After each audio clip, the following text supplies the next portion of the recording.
Hello friends, once again welcome back to your own YouTube channel learning need. Very good morning to all of you. जैसा कि आपको पता है कि एक सीरीज़ जो हमने स्टार्ट की है इंग्लिश में, कहीं ना कहीं अपग्रेडेड लेवल के क्वेश्चंस जो थोड़े अलग टाइप के क्वेश्चंस होते हैं, यानी कि हर कॉन्सेप्ट जो हम पढ़ सकते हैं, जो एक कठिन स्तर के एग्जाम में आ सकता है। नॉर्मल तो हम ऑलरेडी पढ़ भी चुके हैं और इसमें भी हम नॉर्मल लेवल के भी क्वेश्चन इंक्लूड कर देते हैं, तो आपका रिवीजन अच्छा खासा चल रहा है। थ्योरी पढ़ा चुके हैं, जो भी लोग चैनल पे न्यू हैं उनको मैं बता दूं कि थ्योरीज वगैरह सब हो चुकी हैं। 1900 वीडियोस मिल जाएंगे आपको इस चैनल पे, चेक कर लीजिएगा एक बार डिस्क्रिप्शन बॉक्स, काफ़ी सारी प्लेलिस्ट वहाँ पे आपको मिल जाएंगी।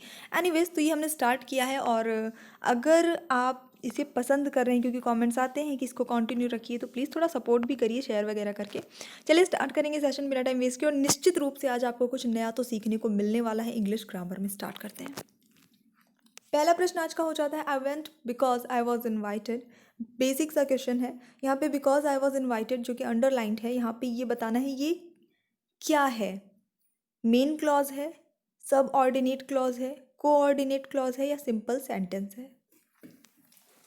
सिर्फ वो हिस्सा जिसके नीचे लाइन खींची है वही बताना है। तो यहाँ पे हम देख रहे हैं कि I went because I was invited, ये एक कॉम्प्लेक्स सेंटेंस है। आपको पता है सेंटेंस तीन प्रकार के हो जाते हैं आपके, सिंपल, कॉम्पाउंड और कॉम्प्लेक्स। तो ये कॉम्प्लेक्स सेंटेंस है, और कॉम्प्लेक्स सेंटेंस में एक आपका मेन क्लॉज होता है और दूसरा आपका सब ऑर्डिनेट क्लॉज होता है। क्यों? क्योंकि ये इस पर निर्भर होता है। दोनों को अलग अलग रूप में यूज़ हम नहीं करते। जैसे आई वेंट, मैं गया, इसको तो हम यूज़ कर सकते हैं सिर्फ कहीं पे भी आई वेंट लिख के। But because I was invited, मान लीजिए ये नहीं लिखा है, सिर्फ लिखा है क्योंकि मैं आमंत्रित था। तो क्योंकि मैं आमंत्रित था, तो कि उसके पहले कुछ है ही नहीं, तो हम कैसे समझ आएगी कि किस बात का आंसर दिया जा रहा है कि क्योंकि मैं इन्वाइटेड था? नहीं ना। तो ये जो है कहीं ना कहीं सबऑर्डिनेट क्लॉज कहलाता है। कंपाउंड जो सेंटेंस होते हैं उसमें आपके कोऑर्डिनेट क्लॉज होते हैं। अब कंपाउंड जो सेंटेंस होते हैं उसमें क्या है, दोनों को हम दोनों चीज़ों को सेपरेट रूप में, दोनों पार्ट को अलग अलग यूज़ कर सकते हैं। ठीक है। अब यहाँ पे आपको अगर भूल जाता है बार बार कि कॉम्प्लेक्स में सब है कि को है, कि कंपाउंड में सबऑर्डिनेट या कोऑर्डिनेट होता है, तो आप इसको ऐसे समझिए।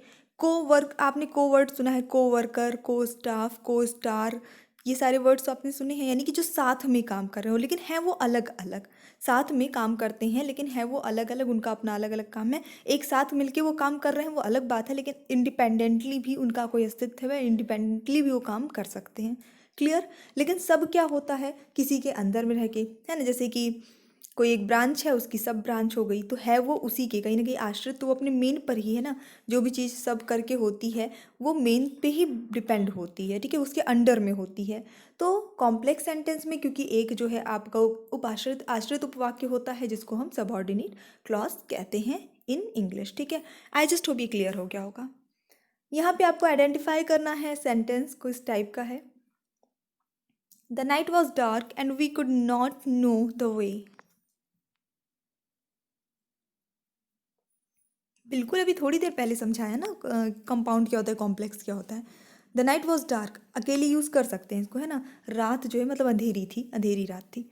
फिर उसके बाद अगर हम ऐड को हटा देते हैं, इधर के सारे पार्ट को हटा देते हैं, we could not know the way, इसको भी हम इंडिपेंडेंटली यूज़ कर सकते हैं, स्वतंत्र रूप से यूज़ कर सकते हैं कि हम रास्ता नहीं ढूंढ पा रहे थे, नहीं मिल पा रहा था हमें रास्ता, ये कहने का यहाँ पे सेंस है। इसको भी इंडिपेंडेंटली यूज़ कर सकते हैं, लेकिन एंड लगा के हमने इस पूरे दोनों सेंटेंस को जोड़ दिया तो एक सेंटेंस बन गया कि रात बहुत मतलब अंधेरा था रात में और हमें रास्ता जो है वो नहीं मिल रहा था, नहीं ढूंढ पा रहे थे हम, ये सेंस आ गया। तो ये जो है आपका कंपाउंड सेंटेंस हो गया।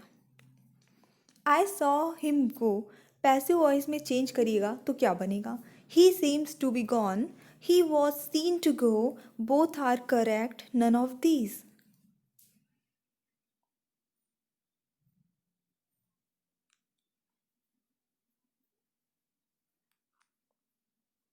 तो यहाँ पे जो आपका करेक्ट आंसर इस क्वेश्चन के लिए हो जाता है, आई सॉ हिम गो, वो हो जाएगा he was seen to go. यहाँ पे आपको आई को अलग से मेंशन करने की ज़रूरत नहीं है। ही वॉज सीन, क्योंकि ये आपका पास्ट टेंस है, सॉ लगा है, वर्ब की सेकंड फॉर्म लगी है, सिंपल पास्ट टेंस है। और जो बेसिक रूल मैंने आपको पढ़ाया है उसके हिसाब से सिंपल पास्ट टेंस में आप वॉज या वर का यूज़ करते हैं। तो जिसमें वॉज लगा है आंख बंद करके वही वाला लगा दीजिएगा। He said to me what do you want, इसको इनडायरेक्ट नरेशन में कैसे लिखेंगे, उसने मुझसे कहा तुम क्या चाहती हो। ही sad to me that what I wanted. He asked me that what I want. He asked me what I wanted और he asked me what I wanted। यहाँ पे दोनों सेंटेंस सेम है, लेकिन यहाँ पे एक में फुल स्टॉप लगा है, एक में क्वेश्चन मार्क लगा है, तो पंक्चुएशन का भी थोड़ा ध्यान देना है।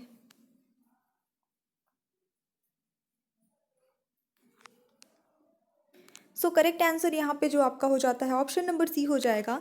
He asked me what I wanted. ध्यान रखिएगा, जब आपका रिपोर्टिंग स्पीच जो होती है डायरेक्ट नरेशन में, वो आपकी इंट्रोगेटिव एडवर्ब से स्टार्ट होती है या इंट्रोगेटिव वर्ड से स्टार्ट होती है, जैसे कि WH वर्ड जिसे सिंपली मैं कहती हूँ, ठीक है, जैसे वॉट, हाउ, विच, हु, इस तरह से। तो कुछ बेसिक रूल्स जो हैं हमारे नरेशन के वो तो हम अप्लाई करते ही करते हैं, साथ ही साथ कुछ और भी रूल होते हैं कि जैसे कि यहाँ पे आपका सैड या टोल्ड की जगह जो भी पूछा जा रहा है, आस्क, यहाँ पे पूछने की बात हो रही है तो हमने आस्क लगा दिया अपनी कॉमन सेंस का यूज़ करते हुए। साथ ही साथ दैट लगाने का कोई ज़रूरत यहाँ पे नहीं होता है, सिंपल दैट या कोई भी मात्रा या कोई भी कॉमा या इस तरह की कोई भी चीज़ें लगाने की ज़रूरत यहाँ पे नहीं होती है, ठीक है। फुल स्टॉप लगेगा, क्वेश्चन मार्क नहीं लगेगा, क्योंकि हम बता रहे हैं, हम पूछ नहीं रहे हैं, हम बता रहे हैं कि उसने पूछा कि मैं क्या चाहती हूँ, ठीक है, हम बता रहे हैं कि मैं क्या चाहती हूँ, ऐसा उसने पूछा, ना कि मैं पूछ रही हूँ। ओके, ये आज का मेरा फेवरेट क्वेश्चन है, फटाफट से बताइए इसका answer. A word is a preposition when it governs a blank or blank.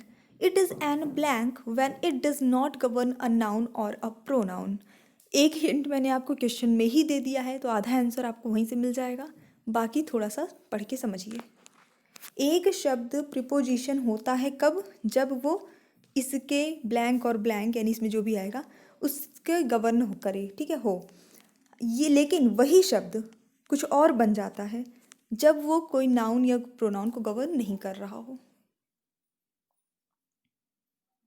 तो एक तो यहाँ मैंने हिंट दे दिया, यहाँ पे नाउन एंड प्रोनाउन ऑटोमेटिकली लिख दिया है, तो बात वही हो गई कि यहाँ पे आपका जो नाउन या यहाँ पे प्रोनाउन आना चाहिए, क्योंकि वही सेंटेंस को हमने एक बार पॉजिटिव में बोला और दूसरी बार हमने उसी को निगेटिव में बता दिया कि अगर नहीं कर रहा हो तो फिर ये कहलाएगा उस सिचुएशन में। तो ये वाले तो पहले तो कैंसिल मारिए, इसको फटाफट से कैंसिल करिए। अभी दो बचा, नाउन प्रोनाउन, और एक में है एडवर्ब, एक में है एडजेक्टिव। इसका एग्जाम्पल आपको अगले क्वेश्चन में मिलेगा। तो यहाँ पे सही आंसर आपका हो जाएगा ऑप्शन नंबर ए।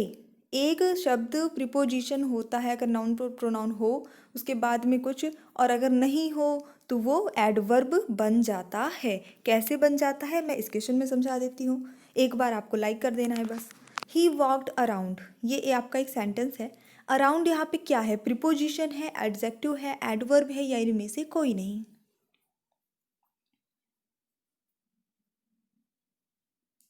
तो यहाँ पे क्योंकि ही वॉकड अराउंड, या ये अराउंड वर्ड यहाँ पे ओवरऑल वॉक के लिए यूज़ हो गया, एक वर्ब के लिए यूज़ हो रहा है, इस वजह से यहाँ पे एडवर्ब हो गया।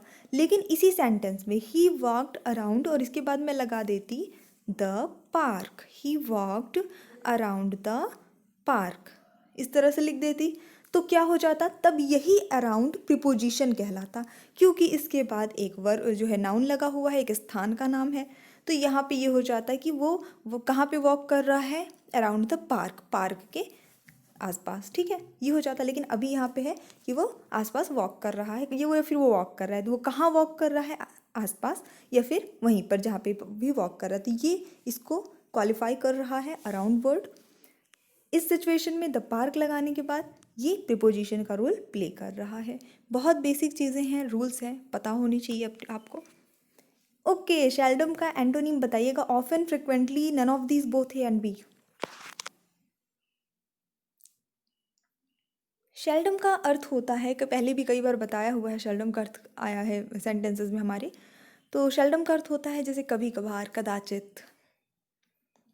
तो उसका अपोजिट होगा अक्सर, आए दिन, है ना, ऐसा कुछ। तो ऑफन एंड फ्रिक्वेंटली दोनों ही सही है, दोनों का अर्थ होता है अक्सर। ऑप्शन नंबर डी यहाँ पे बिल्कुल सही जाता है, both A and B. Okay, यहाँ पे कौन जो है जॉयफुल का एंटोनीम यानी अपोजिट नहीं है? Sad, depressed, miserable, happy. Joy word से इनके ही समझ में आता है कि खुशी वाली बात है, ठीक है। तो जॉयफुल बहुत कॉमन सेंस हो जाती है। एंटोनिम पूछा है यहाँ पे जो नहीं हो, तो ऑब्वियसली हैप्पी जो है वो नहीं है, बाकी सारे ही इसके एंटोनिम हैं। सैड, डिप्रेस्ड, मिजरेबल दोनों ही कहीं ना कहीं उदासियों से रिलेटेड हैं। His maiden speech made him the laughing stock of all. Maiden speech जो यहाँ पे लिखा है वो क्या है, उसका अर्थ क्या है उस फ्रेज का? Bad speech, professional speech, first speech, और फिर इनमें से कोई नहीं। सो करेक्ट आंसर क्या हो जाएगा? तो यहाँ पे हो जाएगा आपका option number C, first speech. और पूरा सेंटेंस का जो अर्थ हो जाता है कि उसकी पहली स्पीच जो है वो उसके सबके सामने उसको हंसी का पात्र बना दिया, ये कहने का सेंस हो जाएगा। यानी कि उसने फर्स्ट स्पीच जो दी अपनी वो ऐसी थी कि सब लोगों ने मजाक उड़ाया, सब हंसे उस पर। First speech मैडन speech. I have seen many blank in my life. एक सुटेबल फ्रेज यहाँ पे फिल कर दीजिए जिसका कुछ एक सेंस भी निकले यहाँ पे। मैंने अपने जीवन में बहुत ब्लैंक देखे हैं। Ups and downs, up and doing, many people, all can be correct, यानी सारे ही सही हो सकते हैं। सो करेक्ट आंसर यहाँ पे होगा अप्स एंड डाउन्स। समझेंगे, अप्स एंड डाउन्स मतलब होता है उतार चढ़ाव, दुख सुख, ये सारी चीज़ें। तो मैंने अपने जीवन में बहुत उतार चढ़ाव देखे हैं, बहुत दुख सुख देखे हैं, ठीक है। अप एंड डूइंग नहीं होगा, मैनी मैनी तो लगेगा नहीं, कैसे कि मैनी पहले से लगा हुआ है यहाँ पे, मैनी मैनी डबल मैनी कैसे यूज़ करेंगे, सारे सही नहीं हो सकते। I will never do that, interrogative में चेंज करिए, मैं वो कभी नहीं करूँगी। I will never do that, interrogative में चेंज करना है तो जाहिर सी बात है पहले विल लगा देना है, फिर आई लगा देना है, सब में लगा है, बाकी क्या होगा। तो मैंने आपको बहुत पहले, अभी कुछ दिन की क्लास के पहले ही बताया था, जब आप कभी भी आप चेंज कर रहे हैं अपोजिट वर्ड यूज़ करना। जैसे यहाँ पे नेवर लगा है तो नेवर का जो अपोजिट होता है आप वो यूज़ कर सकते हैं। तो वैसे तो नेवर का अपोजिट फॉर एवर होता है, लेकिन यहाँ पे क्योंकि क्वेश्चन पूछा जा रहा है यहाँ पे एवर सुटेबल आता है। ऑप्शन नंबर बी सही हो जाएगा, will I ever do that, क्या मैं कभी ये करूँगा, मैं ये कभी नहीं करूँगा। तो कहीं कहीं इंट्रोगेटिव में हो जाएगा क्योंकि विल से पूछा जा रहा है, क्वेश्चन पूछा जा रहा है। और इंट्रोगेटिव सेंटेंसेस वही होते हैं बेसिकली नॉर्मल वे में, जो जिसके आंसर्स हाँ या ना में आए। उसके बाद फिर आपके जो क्वेश्चन सेंटेंसेस होते हैं जिसका आंसर एक पर्टिकुलर, ये सारी चीज़ें मैंने आपको जब टेंस पढ़ाई थी तो पढ़ाया था, तो हम इसको बार बार रिपीट नहीं करेंगे। These sweets are blank children, to, for, about और अमंग। तो ये मिठाइयाँ जो है प्रीपोजिशन से क्वेश्चन इंक्लूडेड है, फॉर हो जाएगा यहाँ पे, बच्चों के लिए है, फॉर का मतलब होता है के लिए। Gulliver's Travels blank and interesting book, क्या आएगा यहाँ पे, is, are, was, were. Gulliver की जो ट्रैवल, गुलिवर ट्रेवल्स वाली कहानी सबने सुनी होगी, पढ़ी होगी वो किताब को, या पूरी किताब नहीं भी पढ़ी होगी तो एक शॉर्ट में उसकी स्टोरी जो है आप लोगों ने स्कूल्स में पढ़ी होंगी, किताबों में रहती है इंक्लूड।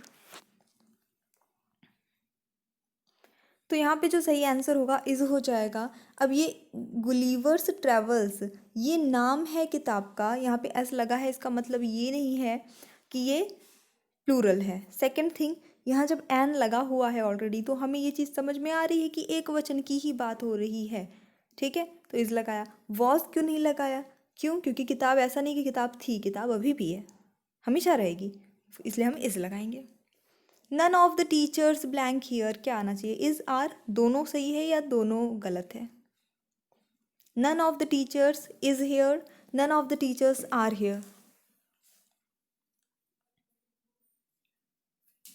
चलिए ठीक है, देख लेते हैं सही आंसर किया, कुछ भी गेस किया है तो सही ही है, ऑप्शन नंबर यहाँ पे सी सही होगा, दोनों सही हैं। नन ऑफ द टीचर्स यानी कि पहली बात तो नन ऑफ द लग गया तो यहाँ पे ए ही आएगा, हम बेसिकली सिंगुलर के रूप में यूज़ करते हैं कि जितने भी टीचर्स उनमें से यहाँ पे कोई भी नहीं है, ऐसी यहाँ पे कहने का सेंस है। अब हम एक टीचर की भी बात कर सकते हैं, हो सकता है हम मल्टीपल टीचर्स के बारे में बोल रहे हैं, मल्टीपल टीचर्स को ढूंढने गए हों, उनमें से वहाँ पे कोई नहीं है तो हम वहाँ पे ये सेंटेंसेस यूज़ कर रहे हैं। दोनों ही अपनी जगह ग्रामेटिकली सही हैं, तो कोई एक ही ऑप्शन में बेसिकली इनमें से आ सकता है, परेशान नहीं होना है। सॉरी, लिख दिया मैंने, ए एंड बी दोनों, ठीक है, इज, आर दोनों आएगा। To make an emphatic we add blank before main verb, एक एम्फेटिक सेंटेंस आपको बनाना है तो आप मेन वर्ब के पहले क्या ऐड करते हैं, do, does, has, have, so that, इनमें से कोई नहीं। एम्फेटिक मतलब होता है जोरदार एकदम, किसी सेंटेंस को किसी वाक्य में प्रभाव डालने के लिए, थोड़ा प्रभावशाली बनाने के लिए, ज़ोरदार बनाने के लिए, कि यानी हाँ थोड़ा स्पेशली बोला जा रहा है उस चीज़ को, क्या ऐड करते हैं मेन वर्ब के पहले। मैं एग्जांपल भी दूंगी, पहले आप गेस कर लीजिए। तो यहाँ पे जो सही आंसर होता है डू एंड डज हम जो है ऐड करते हैं बेसिकली मेन वर्ब के पहले। एग्जाम्पल बहुत व्यवहारिक सा देते हैं। कई बार आप लोगों ने बहुत सारे यूट्यूबर्स को देखा होगा, या फिर मैं भी कभी कभी बोल देती हूँ, ठीक है, कि if you like the video please do subscribe. अब ग्रामेटिकली हम देखें, ये आपका सिंपल प्रेजेंट टेंस का जो है सेंटेंस है, please subscribe my channel, please subscribe my channel, ये सही है, ठीक है, क्योंकि हम सीधे वर्ब यूज़ कर रहे हैं, वर्ब की फर्स्ट फॉर्म, उसके बाद फिर हमारा ऑब्जेक्ट यूज़ कर रहे हैं। यहाँ पे डू लगाने की, क्योंकि अफर्मेटिव सेंटेंस है, हमने टेंस पढ़ा है, वहाँ पे हम डू डज नहीं लगाते हैं बेसिकली अफर्मेटिव में, बल्कि SES ऐड करते हैं अगर ज़रूरत होती है वर्ब के बाद तो, है कि नहीं। वो भी हर उसमें नहीं, आई के साथ नहीं यूज़ करते हैं, यू के साथ नहीं यूज़ करते हैं। लेकिन फिर बहुत सारे यूट्यूबर्स क्यों बोलते हैं please do subscribe, do subscribe, subscribe main verb हो गया, सब्सक्राइब करना उसका मतलब होता है, और डू लगा दिया इम्फैटिक बनाने के लिए, थोड़ा जोर देकर बोलने के लिए, प्रभावशाली बनाने के लिए कि हाँ स्पेशली बोल रहे हैं कि please do subscribe my channel, right. तो आप लोग भी कर लीजिए फटाफट से, अगर नहीं किया है अभी तक सब्सक्राइब माई चैनल तो नेक्स्ट देखेंगे।